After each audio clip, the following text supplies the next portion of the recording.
Assalamualaikum warahmatullahi wabarakatuh. Pada kesempatan perkuliahan daring ketiga ini, kami akan mempresentasikan tentang ragam bahasa Indonesia dan ciri bahasa Indonesia baku. Nah, di sini saya akan menjelaskan latar belakang bahasa Indonesia, yang dimana arti dari bahasa Indonesia adalah bahasa nasional serta bahasa negara bangsa Indonesia. Bahasa ini sudah dipakai oleh masyarakat Indonesia sejak dahulu sebelum Belanda menjajah Indonesia. Namun, tidak semua orang menggunakan tata cara atau aturan-aturan yang benar. Salah satunya adalah penggunaan bahasa Indonesia itu sendiri yang tidak sesuai dengan ejaan ataupun kamus besar bahasa Indonesia. Oleh karena itu, pengetahuan tentang ragam bahasa cukup penting untuk dipelajari secara menyeluruh. Kemudian di sini ada pengertian dari ragam bahasa. Ragam bahasa adalah variasi pemakaian bahasa, dan Bahman menyatakan bahwa ragam bahasa adalah variasi bahasa menurut pemakaian yang berbeda-beda menurut topik yang dibicarakan, menurut hubungan pembicara, lawan bicara, orang yang dibicarakan, serta menurut medium pembicara.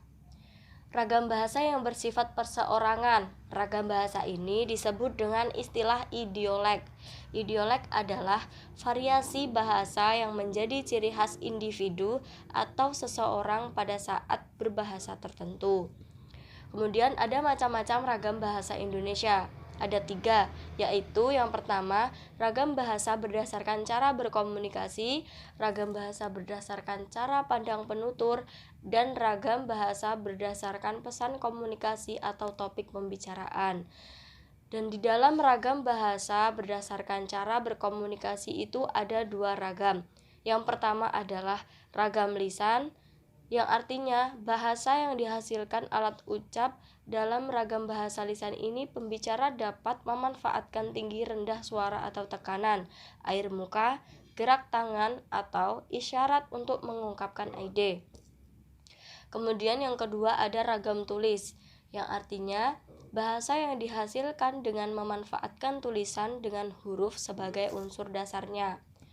Kemudian dalam ragam bahasa berdasarkan cara pandang penutur itu ada yang pertama ragam dialek, variasi bahasa pada kelompok masyarakat yang berada pada suatu tempat, wilayah, atau daerah tertentu. Kemudian yang kedua ada ragam terpelajar. Yang ketiga ada ragam resmi, yang artinya bahasa yang digunakan dalam situasi resmi seperti pertemuan-pertemuan, peraturan-peraturan, dan undangan-undangan tertentu. Kemudian yang berikutnya ada ragam tidak resmi, yang dimana bahasa yang digunakan dalam situasi yang tidak resmi. Dan ada ragam bahasa berdasarkan pesan komunikasi atau topik pembicaraan. Beberapa ragamnya tersebut adalah yang pertama ragam politik, ragam hukum, ragam sosial dan ragam fungsional, ragam jurnalistik, dan yang terakhir ada ragam sastra. Untuk selanjutnya, bahasa yang baik dan benar. Bagaimana menggunakan bahasa yang baik dan benar? Pada dasarnya, semua ragam bahasa Indonesia memiliki kekurangan dan kelebihan masing-masing. Ada bahasa yang mudah dipelajari atau mudah dimengerti, atau beberapa yang sulit dimengerti. Penggunaan ragam bahasa yang baik adalah yang sesuai dengan situasi dan tempat. Sebagai alat komunikasi, bahasa harus dapat efektif menyampaikan maksud kepada lawan bicara. Ketika kita di tempat yang non-formal, maka bahasa yang digunakan adalah non-formal, tetapi juga berusaha menggunakan bahasa yang baku dan ejaan yang disempurnakan. Selanjutnya, bahasa Indonesia baku.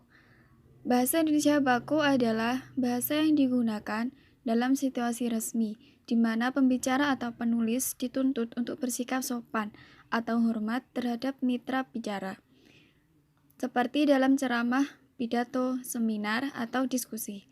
Dalam bentuk tulisan, bahasa baku digunakan terutama dalam buku-buku pembelajaran atau buku teks di berbagai lembaga pendidikan, buku-buku tentang berbagai ilmu pengetahuan, teknologi, seni, jurnal-jurnal ilmiah atau semi-ilmiah, surat-surat resmi, perundang-undangan, berbagai peraturan pemerintah.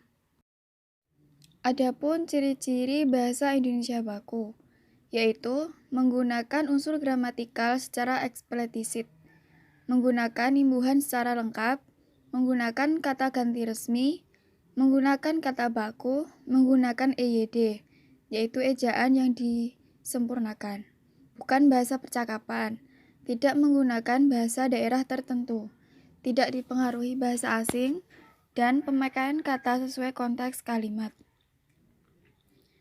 Jadi kesimpulannya adalah bahasa Indonesia mengajarkan masyarakat Indonesia untuk menggunakan bahasa Indonesia yang baik dan benar, baik secara lisan maupun penulisan yang sudah akurat.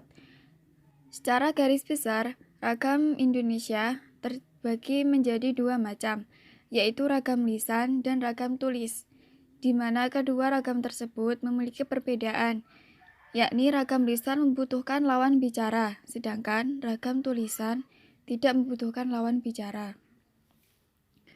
Sekian presentasi yang dapat kami sampaikan. Terima kasih atas perhatiannya. Kurang lebihnya kami mohon maaf, semoga bermanfaat. Wassalamualaikum warahmatullahi wabarakatuh.